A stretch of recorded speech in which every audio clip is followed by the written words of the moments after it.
Hi, Ryan Wilson. Welcome to Monday Morning Muse on Substack. Hello, Hannah. It's awesome to be here. It's so good to have you.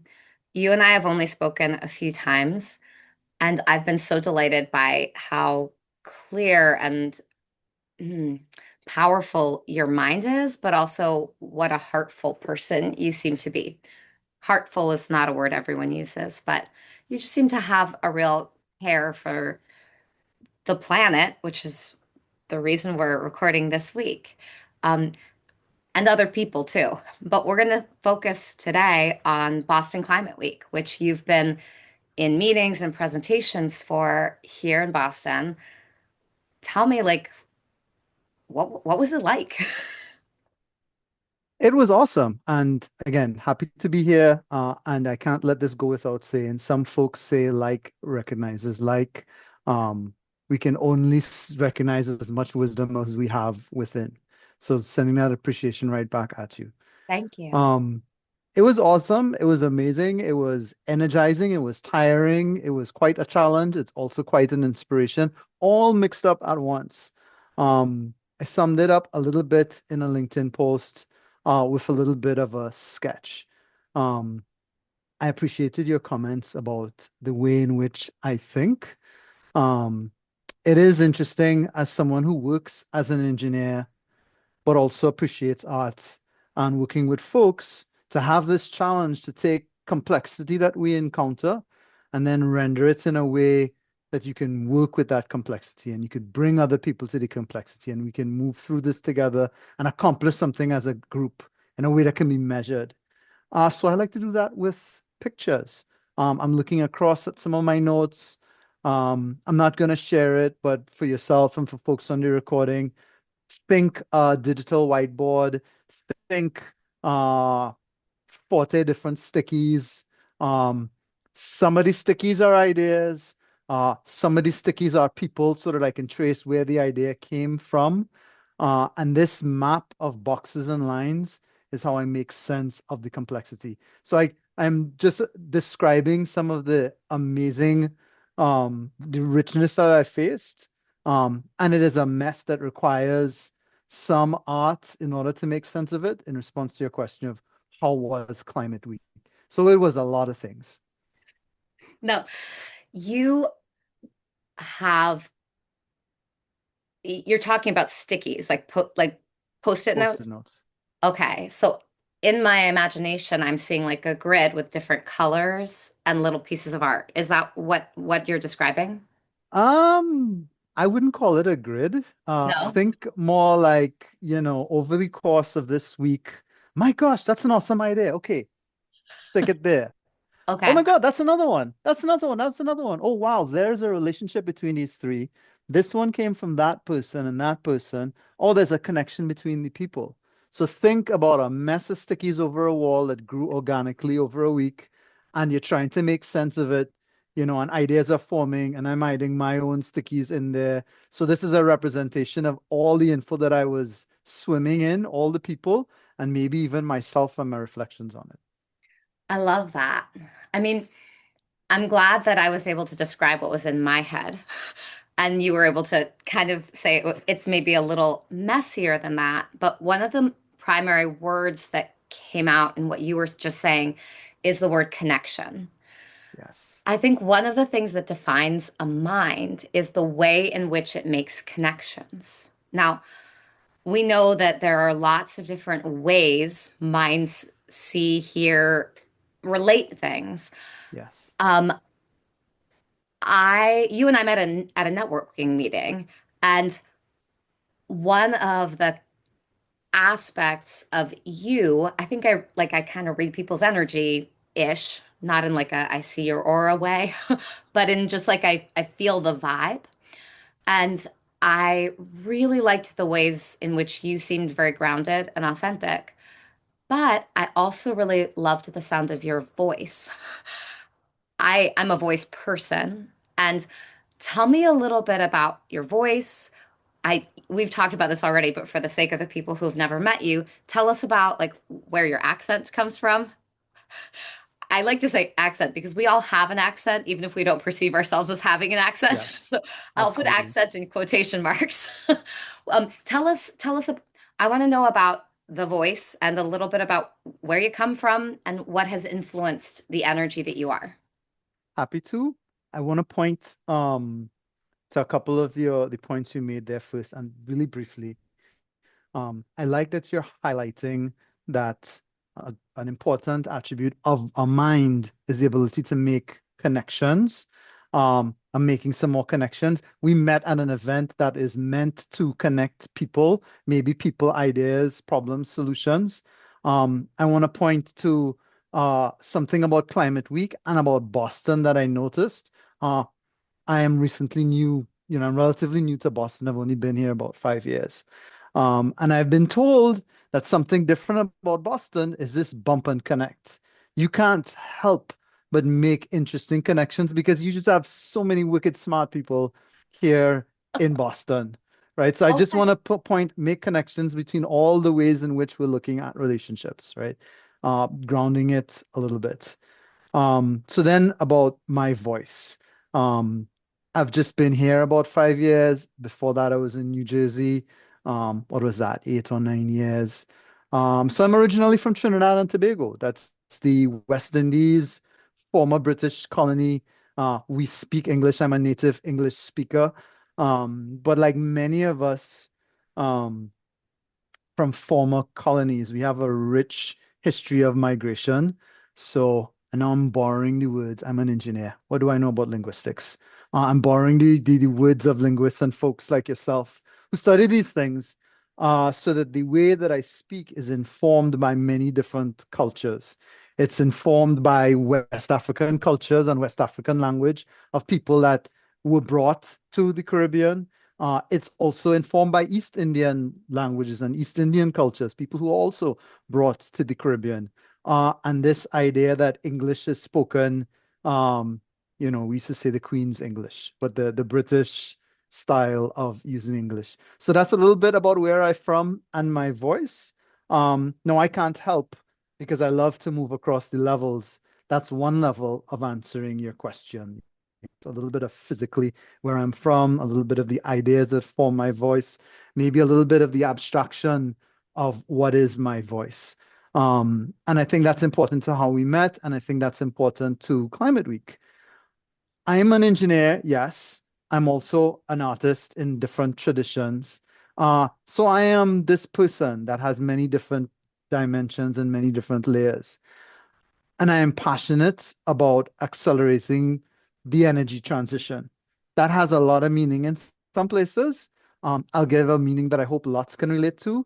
I'm really interested in realizing a future where energy is abundant, sustainable, equitable, and secure, right? What do I mean by that? I mean, in wonderful Boston winter, we should all have enough heat to be comfortable. In the amazing summer that we're about to have, we should not be living in 82-degree temperatures because of an outage or because of a problem paying a bill or something like that. That's some example of what I mean by it. Um, and so that is an aspect of my voice that I am motivated by this purpose, and I founded a company for this purpose. And then I look at that wonderful, beautiful mess that is Climate Week, this confederation of conferences bringing people and ideas together. And I see a lot of people that have a strong relationship to that type of purpose. And I think about what when we met and some of the conversations that we have, and there's this sense of purpose that, okay, yes, you can be very selfish, you want to fulfill yourself, but you have a relationship to other people, you have a relationship to your communities, and that also is your voice, right? We've spoken about that you can define yourself as an individual, you can also have your individuality defined by a community. So I'm throwing a lot of ideas around, that question of, okay, what is my voice? I think these are different bits that connect in and can kind of communicate some of the richness of what, at least how I see my voice and the impact I hope it will have. I love the way you articulate that, Ryan, because first of all, One of the things that I'm kind of tracking in both of us is that you and I think both have really strong skills. Some of them might be innate and some of them might be honed over many years of being human. Um, we're both good at oral comprehension. We're hearing each other speak. We're kind of like reacting in the moment, really able to listen, but also kind of bullet pointing key marks of what we might want to say next. Now, that's something a lot of people really struggle with. And I know for me, often like taking actual notes, like when I'm taking a class or I'm in a workshop or like even in a networking group, I might write down the names of the people that I want to actually connect with. I have, so I want to say like that's a cool thing that I think we both share. And short-term memory, long-term memory, we could talk about brain science. That's not what we're here to do today. One thing that I think is also definitive of both of us is we're fairly present people. We're able to be in the moment. We might have 20 other things we're going to do today, or 20,000 imaginally.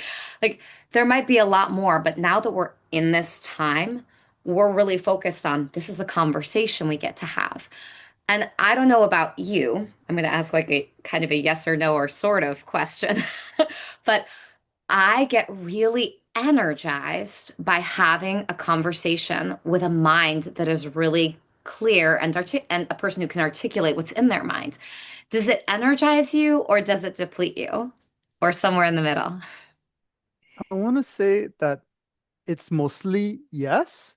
And then I want to add a reflection so that depending on how you look at the reflection, it could go from a yes to a maybe. Okay.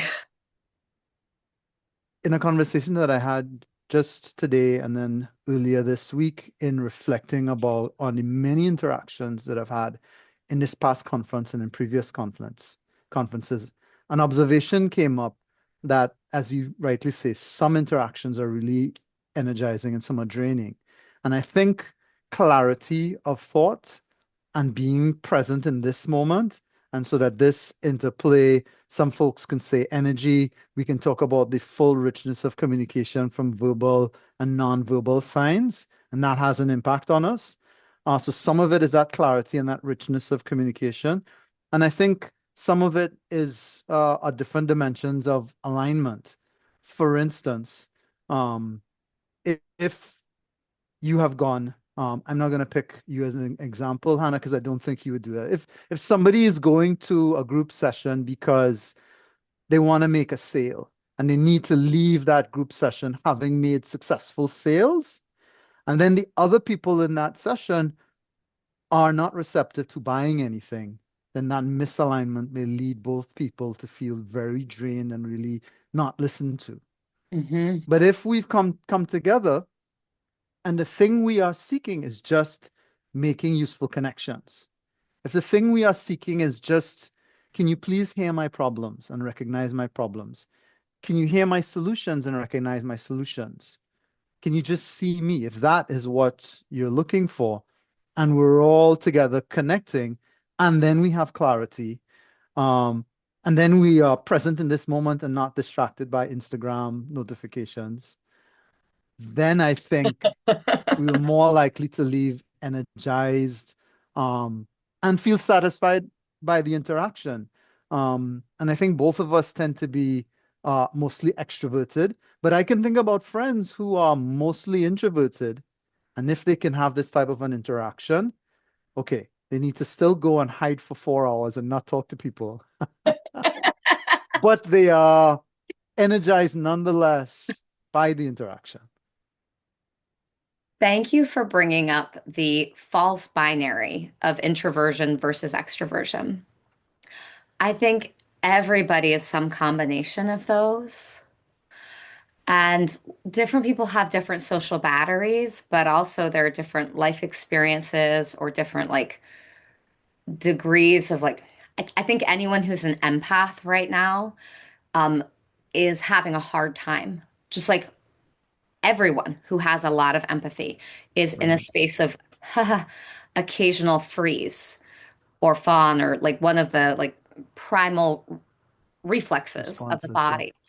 And so many of the people in my world, including me, are in some form of life transition, dealing with like aging parents, small children. I don't have my own children. I bless everyone who does. And also, like, as someone who works with the little people, who has also worked with elders, I think, like, from a planetary perspective, like, this is a well-timed conversation because Mother Earth is going to have her say in the end. And Mother's Day, Yes. Sunday here in the Sunday. United States, anyone who has like birthed children into the world, it's always their day as far as I can tell because they deserve a lot of respect. And Yes. also, you spoke earlier about finding voice within community. We need the aunties, the teachers, we need everybody, not just for Absolutely. the sake of small children, but for the sake of Mother Earth. Like some people say Mother Earth, some people say Gaia. There are a lot of different goddesses of land, sea, Hmm. ocean, and volcano that will say things. And I say this in a goofy, laughing way because I do think there can be an air of naughty, naughty that people feel when they're, driving their kids to school.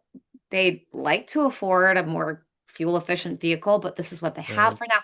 People go into a guilt and shame space when it comes Right. to climate change conversations. So I like to get Excellent goofy, point. but it's a serious conversation and it needs a loving energy or Absolutely. else the didactic flair It's not helpful. Yeah. not helpful. Tell me like how do you work with yourself and clients? Because you're a consultant in the realm Yep. of engineering and sustainability. How do you work from a heart space that keeps things both light enough and also realistic? Yeah. Yeah.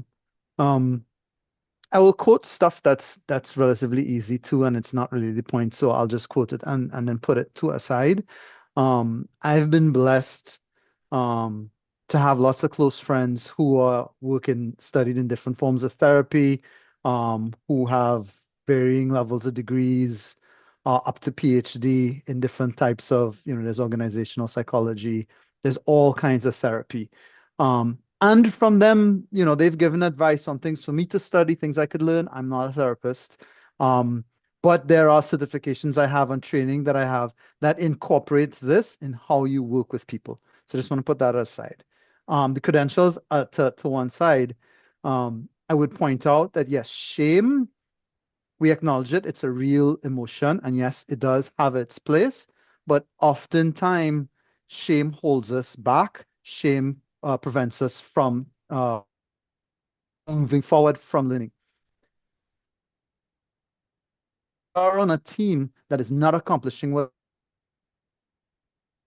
seeing the error, it prevents us from seeing that the error is not me.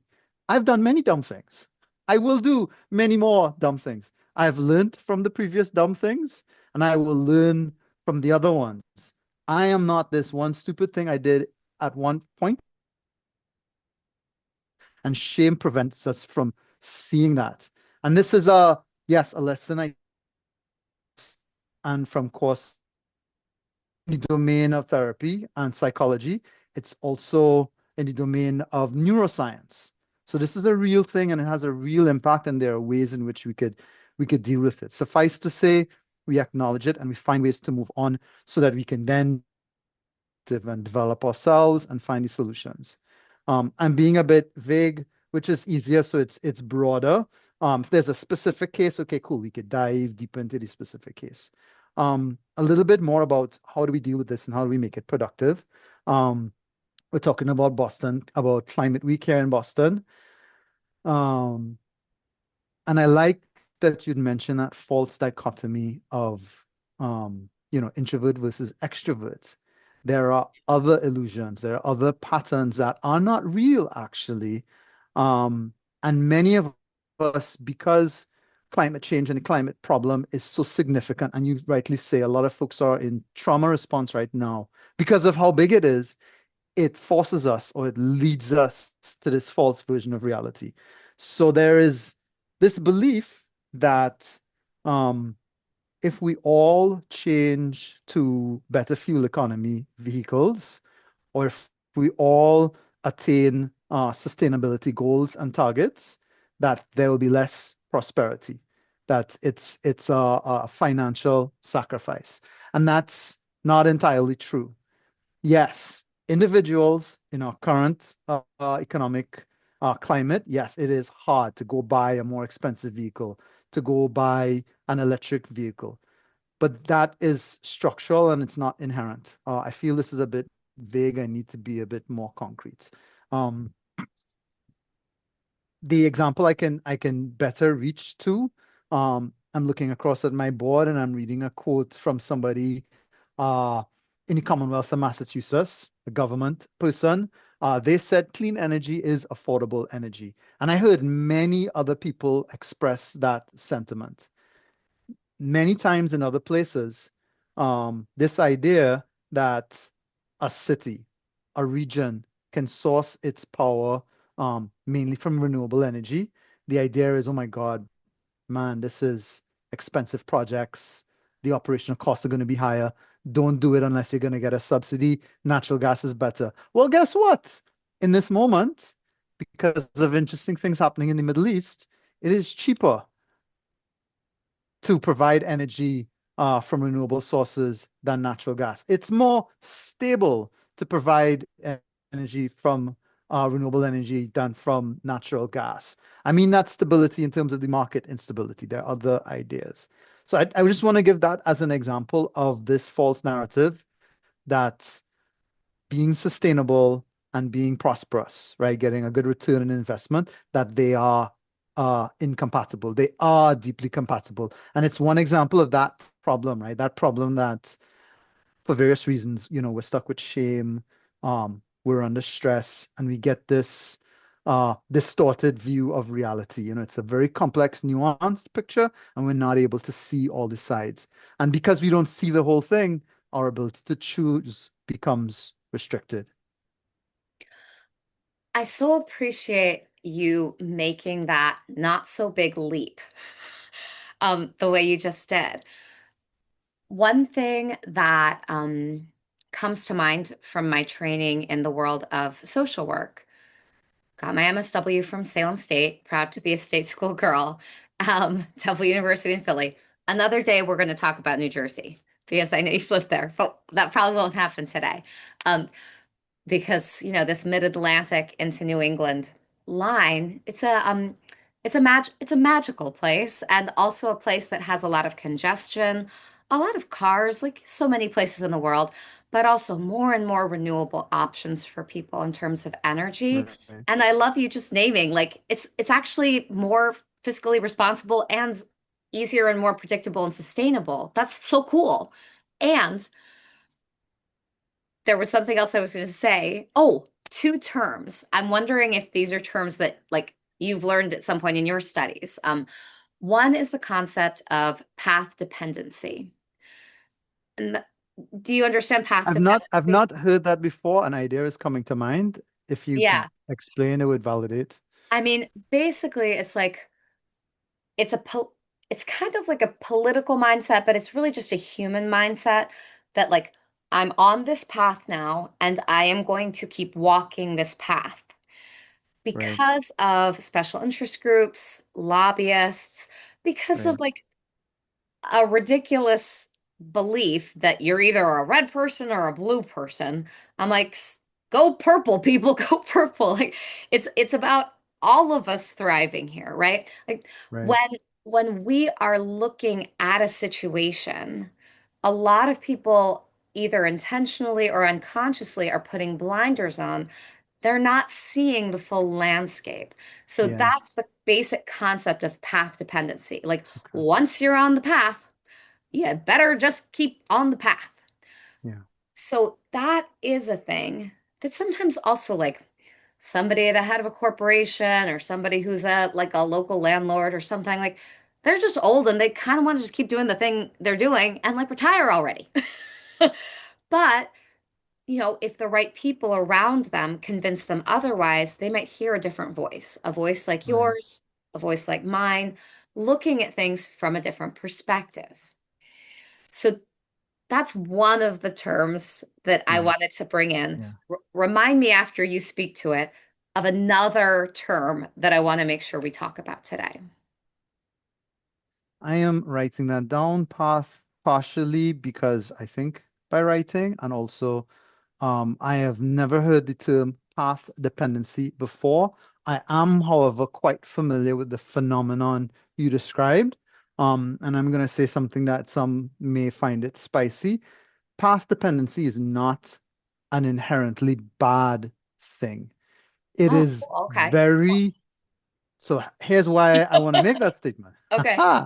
Um, our first disagreement and live. Not necessarily Um, a disagreement, just like I'm like, tell me a more. different idea. Yeah, yeah, no, I like this. And that's something that we have not encountered yet, you and I, but I love disagreements because it's a chance for somebody to help me see that I'm wrong and that I can learn. So the idea I wanna put forward is that um human beings, we evolved to survive, right? We are survivors. There are uncounted generations that led to you being here, to me being here. That's one way of saying that we stand on the shoulders of giants. In order to survive from more primitive times or differently primitive to now, you have to focus on a few things. Our conversation right now is successful because I'm focusing on this bit of plastic, this bit of electronics, and this camera. You are focusing as well, and we're able to have enough signals that we can communicate and understand something shared, hopefully, to a more extent than a less extent. That means that we're ignoring other things. I am not paying attention to anything else in my environment. So we do that every day. We do that to go to work, to make coffee, without burning ourselves or the house down. We are always doing this. So it is important to do this. Mhm. Um, However, that means that we're not always thinking about the bigger picture. So there's a time when, hey, that route is a bad route. There's a time when, I really like my coffee in this way, but there's a better way and there's a reason why I should not have it. And that is one of the things that make us human, is that we can move through these levels and we can change our focus. And unfortunately, sometimes we're stuck focusing on one thing and we forget that we can move. Just as in some places, policy people and deep thinkers were accused of, because I lump myself in there, even if I don't want to be lumped in there, we can be accused of paralysis analysis or analysis by paralysis. We spending so much time looking at the bigger picture that we forget about the fact that, hey, Ryan, rooftop solar is awesome. I can't afford to pay for rooftop solar on my roof, or we forget that, okay, look, there's a time delay, but you see that's that same problem of you're focusing high, you have to be able to come down low into the weeds. You're following a path where you planned it out and you're following your plan, but you have to also at times be able to look at the plan and say, there's a faster way to get to Cape Cod. This way sucks. There's traffic, there's roadblocks. Let's find another way to go to the beach. Or maybe there's another beach that we want to go to other than one at Cape Cod, for instance. So hence I say the path dependency, if we mean it's this focus and being dedicated to our way forward, that's not bad. I think what's more dangerous is if we get stuck, if we're trapped, if we're stuck in that path. And maybe it's good if we're in traffic and we know that we're stuck. But could you imagine being stuck in traffic and you don't know that you're stuck? Say more about that. Well, I've had this experience. I've been blessed to lead groups of people in different ways. Sometimes there's a problem. You're working for a utility company and there's a storm, so we just need to get the lights back on. Sometimes it's in an effort that takes 3 or 4 years. Um, and so when you're called to serve by leading people, some of the things you have to do is to help them to develop, right? And there Mhm. is some small amount.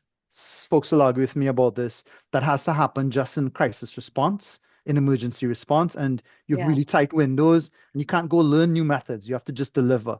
Even there is development of people that happens. It's more obvious if I'm talking about a 4 year or 5 year project that, okay, yeah, people who are been brought together in this group, they'll have to attain new skills, they can do courses, and they can come back so the group can accomplish what we set out to accomplish. I've found that sometimes, being a coach on the sidelines, the manager, group product manager, team lead, whatever expert, I'm looking at my team that are performing, and sometimes I'm on the field with them, and sometimes I get to be on the sidelines, and I realize, oh wow, um, this person can think really, really deeply, but because they can't communicate with the teammates, they're not having as much impact as they need to have, right? And then, I find ways to interact with the person and just point out, and different things work in different ways. Some people, you just say, "Hey, this looks cool. What do you think about this?" And they grab it and they're like, "Oh my God, this is awesome." Say no more. They find solutions, they find solutions I never thought of, and they race ahead. Other folks, like me, have to like, I'm not gonna actually pull out somebody on the back of the head, but you have to kind of stop them physically and say, "Hey, what about this? Hey, what about that?" And what I want to point to is I've had that experience where I really want to help someone. I really want to show them that, look, the approach they're taking is not the only approach. They're stressed. You don't have to stress yourself. There's a better way. And sometimes it's harder to do that. And that's what I'm referring to, right? And even me, I've been in that situation, and I've been blessed by folks, maybe in a position of leadership. In any case, they were acting as my coach and were saying, "Hey, Ryan, there's a better way. You don't have to be so stressed." And I needed to be woken up to the awareness that, yes, this path, I don't have to follow this path. And I've seen that from the other side, trying to get folks to see, look, you don't have to follow this path. There are other ways. And so then for me personally, that is the biggest frustration, or the bigger frustration is being stuck and not knowing you're stuck. If at least you have awareness, you can begin to change. And a quick plug for Boston. I did This thought came up and I did not express it, but that's something that I think is awesome that I picked up in the conference. Is I mean, I joke and I say, this ridiculous concentration of wicked smart people, but so many folks that I encountered were interested in making more connections, I love making that. connections, people and ideas. And I put this in my LinkedIn post with a simple sketch. For me, when ideas get connected to people, purpose is derived. People find purpose with ideas. Ideas are meaningless unless they're connected to people. And this idea about what is valuable. Valuable is for me, okay, one type of an idea is a problem. Another type of idea is a system. It's when the two are connected. You collect solutions to problems. And this is something that arose not out of like a textbook, but just me thinking about this week. That's what was very common across all these different types of conferences, all over different parts of Boston. There were all these people connected to ideas, these solutions connected to problems. So I just wanted to drop that idea in there while we were talking about path dependency. This idea of making connections keeps coming up. One idea, and then I'm going to stop rambling, is that in as much as this climate problem is so challenging and so draining, and there's so many other things on the news headlines that are draining to us, we can respond to them in different ways. I know you've spent a lot of time with therapy, and so that there's this idea that there's the thing that you experience, and then there's your response to what you experience. And I want to comment on the folks that I met. A lot of the folks that I met are receiving these signals of climate change and all of this sustainability challenge, and they're responding with energy. They choose to see that this is a call to act. They choose to see that there is opportunity here. Let's get together and let's do something about it. And then it becomes energizing. And I don't want to make this seem as, it's as easy as um, choosing to write with this pencil or choosing to write with this pen. It's not that trivial. It feels that way in the moment, but there are a lot of things that lead us to a place where we can take what could be traumatic, and we could change our response. And that again, that's something I'm not getting just from a textbook, but I saw that in all the faces, all the conversations this past week. I love that you're able to speak to the fact that this is an energizing time. And I love that you talk about our city. You know, you and I are both immigrants here. Like some people are like, you're an immigrant. Like I love to say, if you're here, you belong here. Please stay. Unless you really don't like it here, then, find a place you like better.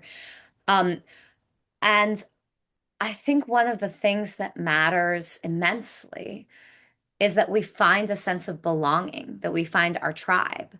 And it sounds like you got to be amidst your tribe at Climate Week. And I thought when we spoke about this conversation a while ago, I was like, oh, I'm gonna like hang out and like have lunch near it. Didn't happen this week, and that's fine. I feel like you're giving us a really good roundup of some of the feelings and your experience. And tell us a little bit about your consultancy. Like, Ah, you're a consultant and you clearly have an amazing mind and you have a lot of connections already. I have a feeling after Boston Climate Week, if anyone took more than 30 seconds to talk to you, there you're going to be getting a lot of phone calls. But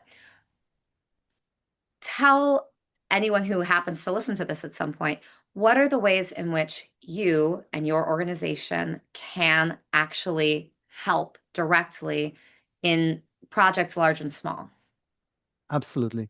The first thing I would say, the company, it's a long name, Wilson Engineering and Energy Consulting. I'm on LinkedIn. Company website is wilsoneeconsult.com. Hopefully easy to find. Um, Putting that aside, gosh.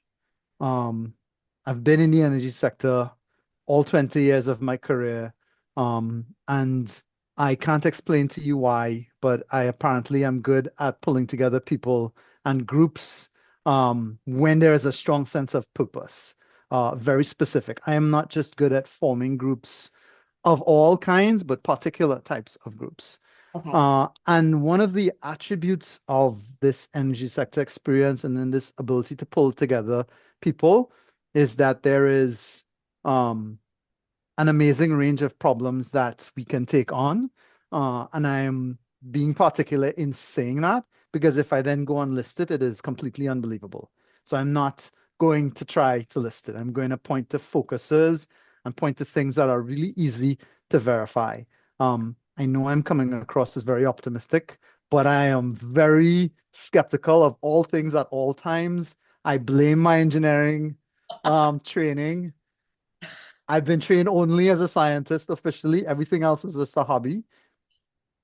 And so then I would say, all right, I have a lot of years in electric transmission and distribution. Think about how electric power is generated, how it gets from some place where it's generated to other places where it's consumed. Um, PSE&G I spent a lot of time at. I also have a lot of experience in global energy. So if I talk about those are domains where if you're working for a large system owner for energy or infrastructure or transportation, and you have a complex problem, we can help. That's the problem domain. I have to pause and talk about complexity. I would say, if I'm talking to somebody who is not in one of those sectors and they ask, what do you mean by complexity, Ryan? Imagine your problem is to solve a Rubik's Cube, right? And Hmm. maybe you can, you're smart, you can get to one color, maybe you can get to two colors. But then as soon as you start to get more colors than that, you start breaking the thing and you start making it worse. That is Huh. one definition of complexity, right? So, okay, Yeah. you are responsible for a municipal power or municipal gas or municipal water system Mhm. and you have some simple problem like, okay, I just need to change 10 pumps. No, not the kind of thing I can help you with. But if you have a complex problem where you try to get funding and you cannot, but this is critical, or you try to define the problem and you cannot, or any of your actions to try to resolve this make it worse, That's as simple that there is complexity, and complexity is our specialty. Now, a bit in terms of the ways in which we can help. There is a cycle that is common across these infrastructure systems. I'm trying not to keep it boring. Let me know if it is. Uh, think about National Grid and Eversource, big power companies here in Massachusetts. There is a problem we face on the electric grid where we have aging infrastructure. There is this need for more power. There's need for more reliable power. Mm. That is really an expensive problem to fix most of the times. Mhm. So simply getting approval and acknowledgement that yes, there is a problem and we need to apply resources to fix it, that's a phase. And Mhm. in that phase, I would provide consulting services, and it is very scalable. This is something that requires a deeper conversation. I'm busy doing developing white papers, getting them published. Hopefully they get published. I haven't gotten any as yet to demonstrate this because I've seen from my time at in different environments that I can consult with someone facing a complex problem. We could do it over 10 weeks. We could do it over a year, and you can still get value. If it is one person providing consulting, it's a very different cost to if you have a team of 8 consultants. And so that's maybe a way in which I would differentiate in how I provide my consulting.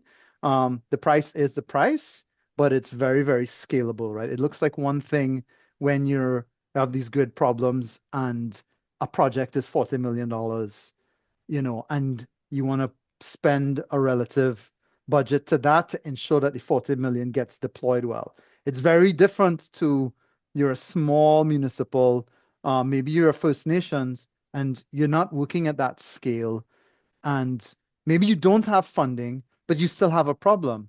Well, okay, it looks very different. Maybe part of the solution is let's get funding, let's get capital in. And that's one type of I'm describing bits of the consulting in ways I hope makes it's meaningful. Does, yeah. Another way is okay, let's go deliver that project.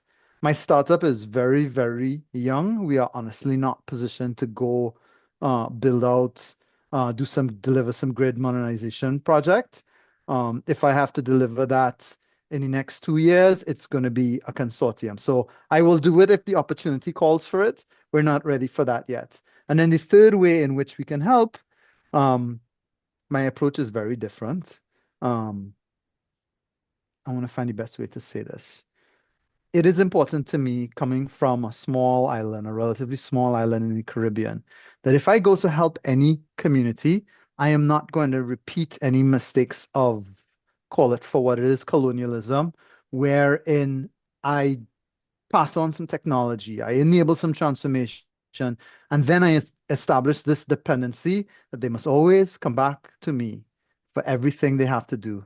Mhm. That's not my way of doing things. Mm. Again, there is some debate about what intellectual property is and how much you should guard it. I am Mm. purpose driven. So the Mhm. third thing that I describe is teaching and mentorship. My ideal is I start off with the consulting and I help someone get consensus within their organization. Oftentimes it's community consensus, and we agree on what it takes to satisfy stakeholders. Mhm. And then you get funding and you make a decision and you start this transformation, this project, putting in technology, helping Mhm. people, helping an organization evolve. And then that is successful. And then I ensure that, yes, along the way, I'm helping people to grow and to get new skills. Not just people in my organization, but people who are benefiting from our work. And then afterwards, okay, maybe you're still not ready to walk away and just be on your own. All right, let me help you get there. And then eventually you don't need me anymore. You can do it on your own. Yeah. You're independent. You can get all the accolades for all the work that you've done and inspire more change elsewhere. That's my model. So I would describe Mhm. these three key services, which is the consultancy, Mhm. and consultancy, I point out the helping folks find the problem, but management consultants get into all kinds of trouble with all kinds of other problems and finds ways to help people. And then Mhm. there's the delivering these technology solutions, and then there's the mentoring and the teaching. That's so beautiful. And I think one aspect you're speaking to right now, I think we're going back to this empathic heart space. One thing that I've noticed as a consultant is that sometimes, and you're working in the engineering technology field. Mhm, I've been working really in my whole career in like the heart space, resonant energy space, a little more of what we might call the soft skills. mhm, But the soft skills need to be like cutting and incisive at times too. And something that I was tracking with in my work in social science spaces as a therapist, but also prior to that in my world as a Montessori trainer, as a teacher. Um, when we undervalue certain kinds of skills and certain kinds of positions, and when we do something as simple as have a pay scale that like pays a lot of money to the people who have been there the longest, often our brightest minds and our most important voices end up like, this is my story, jumping from job to job while always having three side hustles. Like, I'm not exactly,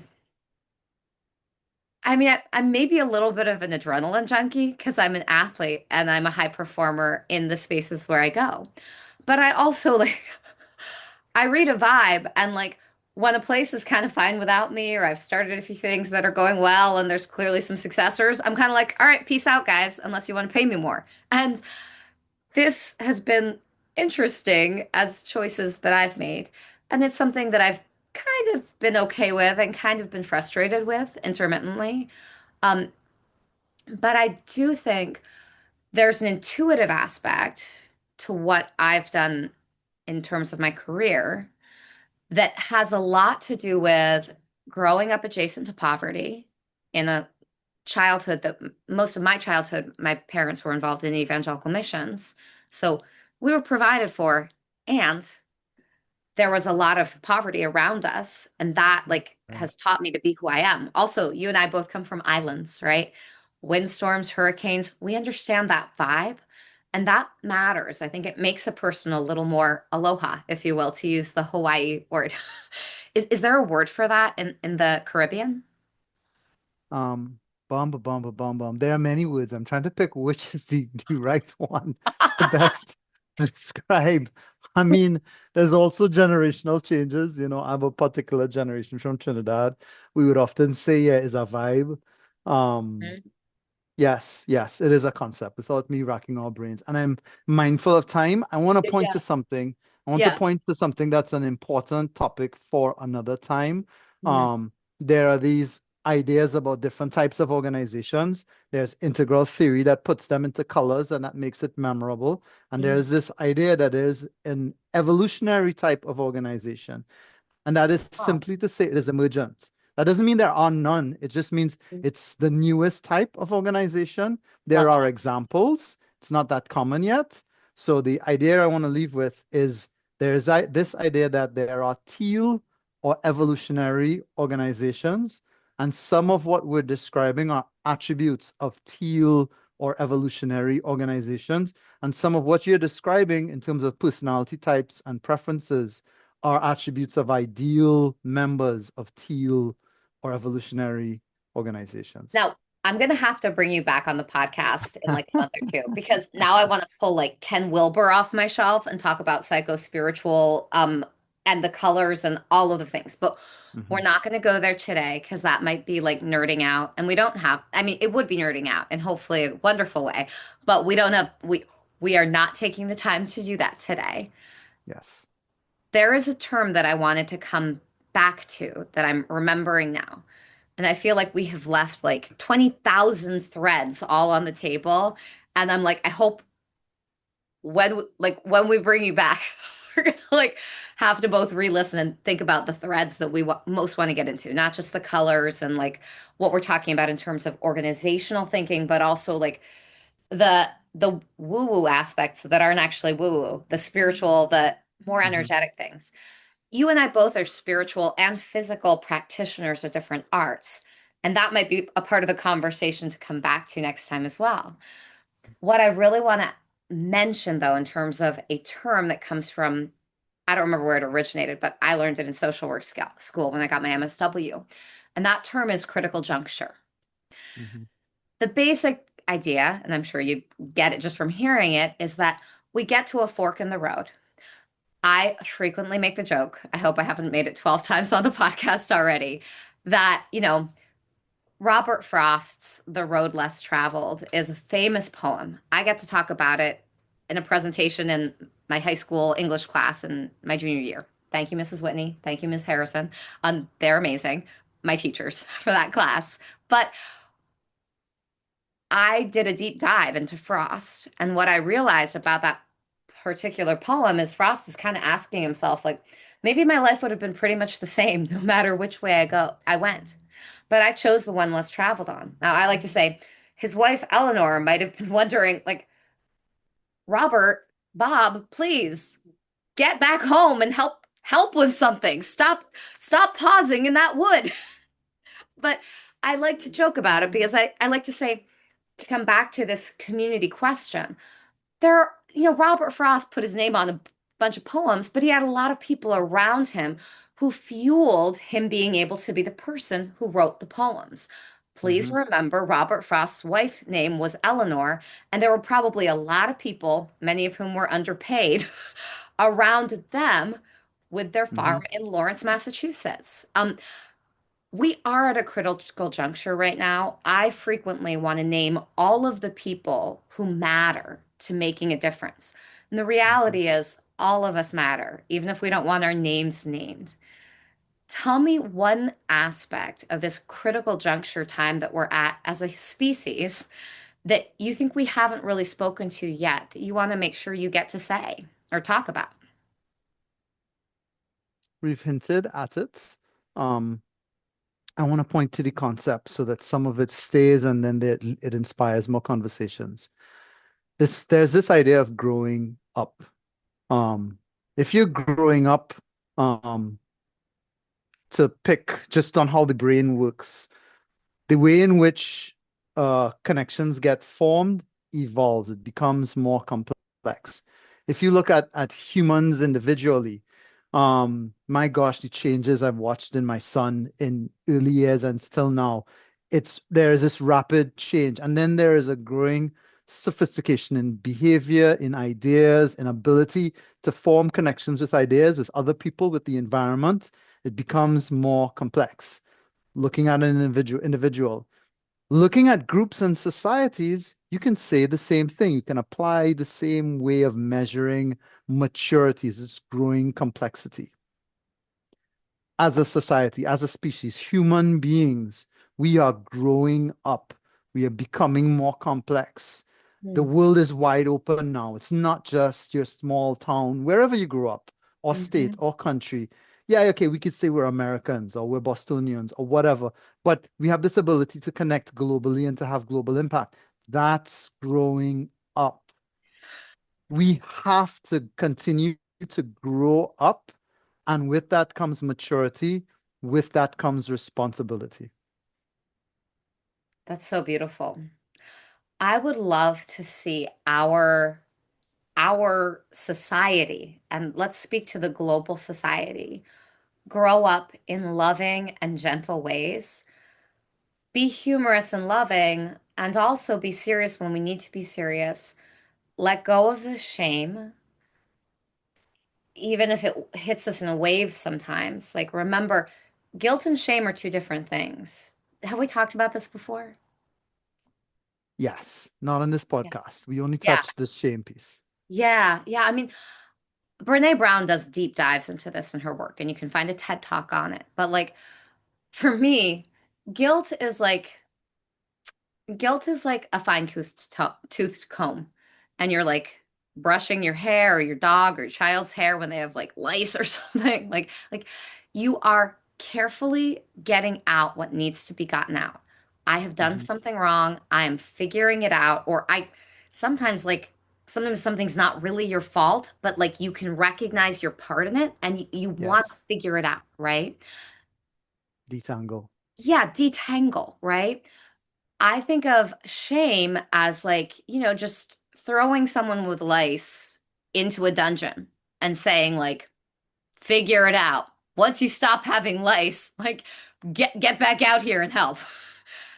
I can laugh about that because it's a horrendous idea, right? Right. But but when we do that to ourselves or when we're feeling that way, that dungeon icky feeling, it's not a high motivator for change. It's more of No. a like a collapse and don't do anything feeling. And So, get stuck. Yes. yeah, thank you for being one of the people who is bringing a loving energy, an aloha vibe. Let's maybe call it a Bob Marley energy. Not the same island you're from, but I've lately often just like been putting on Redemption Song or just like a nice like Caribbean playlist. It's not just Bob Marley. I love to talk about Israel. Kamaka Viva Ole is from from the islands, but like finding an island vibe, it matters. And being one of the people who is choosing to worry not about a thing, but to do the things we're able to do, that really, really does make a difference, bringing that energy. Absolutely. So we're getting close to this time for our rapid fire. Are you ready for our rapid fire? Yes, let's go. Okay, let me pull it up on my computer. What is one thing you wish people would stop saying? Oh my gosh. You know what? It may be spicy. I'm gonna say it anyway. AI. Just stop it with the AI. Too many people are seduced by AI. AI is a powerful and valuable tool. It is not a silver bullet. There are no silver bullets. A lot of these claims, when this time of AI has passed and we look back on the claims, we're going to say, my God, why would you believe this? It's too good to be true. So I would simply say the thing to stop talking about is AI because we're seduced by it. And the Thank seduction you. is dangerous. Okay, I love that. What is one thing you wish more people would automate? Would automate. Automate anything that a human being has to do um, that does not engage their creativity. I love that. I want to put that on a postcard. I'll have to put your say it And again, then Ryan. there's an, Say it again. I'll say it again and I'll attach on something that's very, very important. We should automate everything that does not inspire human creativity, every action by humans that do not inspire human creativity. And then the people who are responsible for it, oh my God, don't fire people. This is a problem in the beginning of the Industrial Revolution. It is a problem again once more. No, no, no, no, no. Now that somebody does not have to do this rote task anymore because it's automated, that is creativity that is unleashed within an organization that can big transformation for everyone. Yes. Allow that person to have the support to unleash that creativity. Do not remove them from the situation and then discover that you've created a hole and then waste more resources fixing the hole that you created because you thought you would, I don't know, hit a quarterly target. I'm rambling. I'm sorry. I'll stop. Automate everything done by a human that does not inspire human creativity. Whew. Yeah, I might have to put that on t-shirts. We might go into branding together, Ryan. Just consider We yourself should. warned. Okay. Awesome. All right. This is maybe an awkwardly phrased rapid fire, and I'm going to slightly amend it, but I want to keep it basically true to what I said when I had this conversation or this when I debuted in the moment this rapid fire with my friend Rob Pipkins. What is one thing or one person that surprises you with delight regularly? Um, Or it could be an animal or something. I mean, okay, that's an easy answer. If you say an animal, it's my dog Penny. Um, she acts like a toddler is amazingly dramatic, is the worst guard dog of all time. If you're coming in to steal something, you know, she would ask, "Hey, are you here to play with me?" And if you just pat her head a little bit, she'd say, "Yeah, you're here to play with me. Come on in. We have water, we have snacks, we have a couch. Make yourself at home." So she's the worst guard dog of all time. But if I'm answering your question, I would say my son, um, he is amazing. I think he is wiser than I was at the time. And not just him, but many other folks younger than myself that I've met in a martial arts class, while Mhm. working, while networking. I'm inspired by the complexity and the maturity that I had not attained yet at the stage of life in which they're in. It makes me incredibly hopeful, and it inspires me to do better. I have to do better. They're showing me that it is possible to do better. And if you know better, then you must do better. So I say, okay, my son, my dog, but there are just so many. I can't name all the people.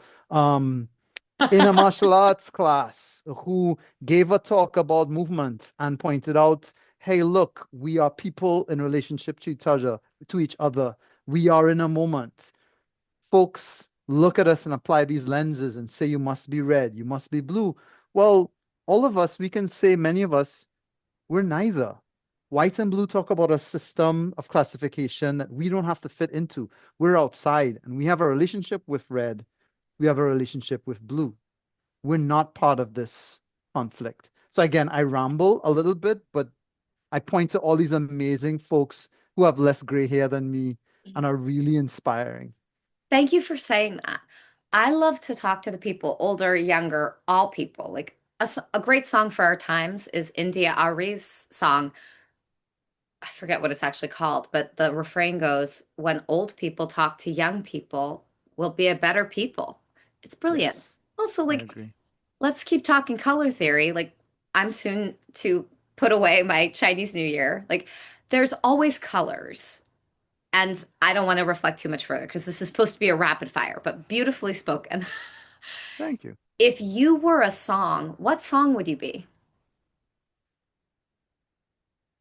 I don't know. A much easier question, and I'm going to answer the easier question, is just what music I'm listening to right now. Okay.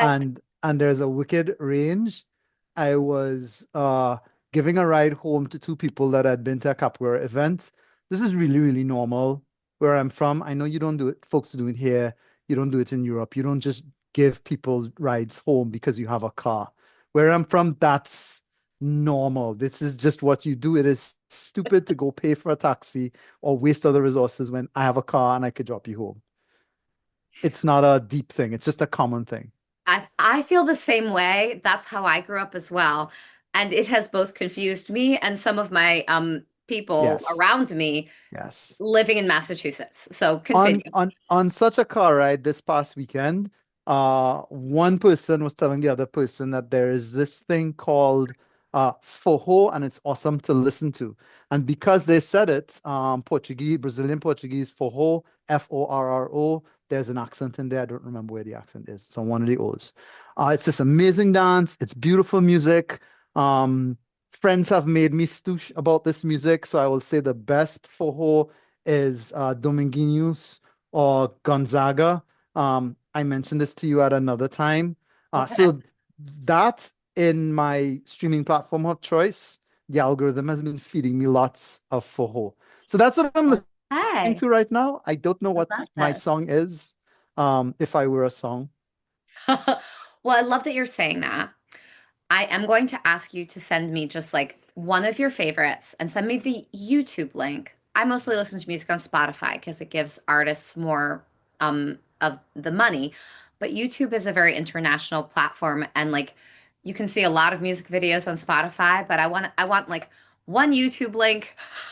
You're going to owe me some links here, Ryan, because I want other people to be able to listen to this style of music. You sent it to me in advance, and I hadn't really listened much yet, just because it's been a less listening to music week for me, just because I've had to really focus.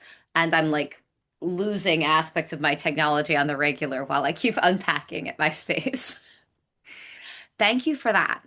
Now, Poetry Week is over, but I can't help keep asking, what is your favorite poem? And who is one of your most important teachers? Those are actually two questions. So you can skip one if you need Questions. to, but Yeah, yeah, yeah.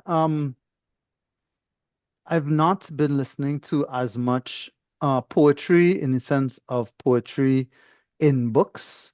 Growing up, going to school, that's what you thought that poetry is, that poetry is this thing you read in books, right? Mhm. Um, my understanding is much broader now, and it also includes songs.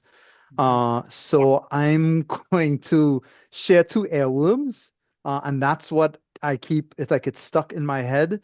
Um, so the two songs that I'll send you links for, one is my Portuguese is horrible right now. Feiras de Mangau, and the other one is Eu Quero Shodo. Um, yeah, forgive my pronunciation. I'll send you that and I'll add on to the to-do list because I think it's beautiful. It's not just the lyrics, the letras in Portuguese, but also in English because I think they are beautiful as poems, written as poems. And um, my teachers, Aloysius Joseph's name comes to mind. He's one of many teachers. Um, Mr. Joseph taught me Spanish after school for various reasons. He was an English teacher. He was not my English teacher. We had a very playful and somewhat mischievous relationship. I was mischievous. He accused me of many things, of being too intelligent for my own good and just being an overall joker and troublemaker. I will not comment on the veracity of any of those claims. Um, he inspired me to write. He inspired me to be serious but still be playful. Mhm. He was an amazing teacher. He is not with us anymore. He is well missed by all of his students. He Mhm. had this amazing ability, not just with his dry humor, but in challenging me to be more serious. He did not destroy any love for being playful or being silly. Love that. That's so beautiful. Let me speak to the importance of our teachers and our poetry.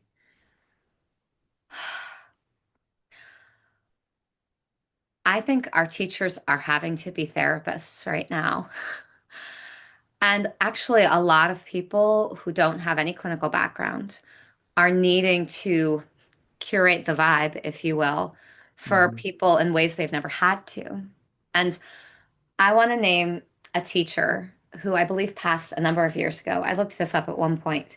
My teacher, Mr. Holling, the teacher you named. Say his name again. Mr. Joseph is what we would all the students call him. His first Okay. name was Aloysius, Aloysius Joseph. Aloysius. That's a phenomenal name. We should start naming more people Aloysius. It's a Yes, powerful name. yes. Mr. Holling is on my windowsill over there. And it's, I'm going to grab it real quick, even though it's going to take 1 second. Um, no, I'll admit I had to climb across a box real quick to get there. But um, this is me at the age of 14, about to turn 15, leaving Hawaii, about to move to Havertown, Pennsylvania. And Mr. Holling is holding a stuffed animal named Scrappy. We don't have to get into, but I had given him this stuffed animal because I needed to pare down my collection.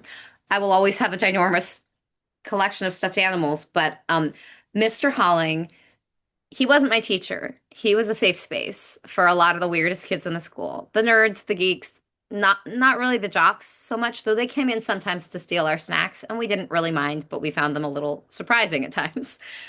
Mr. Holling brought this energy of love into everything he did. I didn't need to be his student to know that all of his students mattered to him. And I want to give a big shout out to the teachers. It's also Mental Health Awareness Month. It's also Climate Change Week. It's Mother Earth's time. It's the time for mothers, children. chosen family, everybody to step up in the ways that you can and also take a break when you need to. So, Absolutely. blessings on everybody who's offering what they can. And thank you for this incredible gift of your time, Ryan.